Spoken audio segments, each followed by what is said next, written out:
আজকে আমরা এখানে বৈরাটি ইউনিয়নে 1 মিনিট শুনো, শহীদ চেয়ারম্যান আমরা বৈরাটি ইউনিয়নের যে কটা বাজার আছে প্রতিটা বাজারে আমাদের যে তারেক রহমান রাষ্ট্রীয় কাঠামো মেরামতের যে 31 দফা, সেই 31 দফা পূর্বতলার বিশেষ করে বৈরাটি ইউনিয়নের প্রতিটা বাজারে বাজারে আমরা প্রতিটা মানুষের কাছে 31 দফা পৌঁছে দেওয়ার জন্য আজকে যে আমাদের বৈরাটি ইউনিয়নের নেতৃবৃন্দরা কর্মসূচি দিয়েছিল।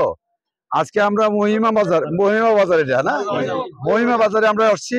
আমরা একটু আগে কাজলা বাজার, তারপরে হলো করুণা বাজার, এই 2-3টা বাজারে আমরা আসছি। আরো কয়েকটা বাঞ্জা যাবো আমরা, তারপরে মাজারে বাজারে যাব, মাতাং বাজার আছে। এটির মধ্যে আমরা আজকে সারাদিন আমরা কর্মসূচি আমরা এই পালন করব এবং তারেক রহমানের যে ঘোষিত রাষ্ট্র কাঠামো মেরামতের যে 31 দফা, এটা আমরা প্রতিটা বাজারে বাজারে আমরা মানুষের মাঝে আমরা পৌঁছে দেওয়ার জন্য যে আজকে আমাদের বৈরাটি ইউনিয়নের নেতৃবৃন্দরা যে কর্মসূচি দিয়েছিল, আজকে মহিমা বাজারের কর্মসূচি এখানে আমরা সমাপ্তি ঘোষণা করছি। ধন্যবাদ।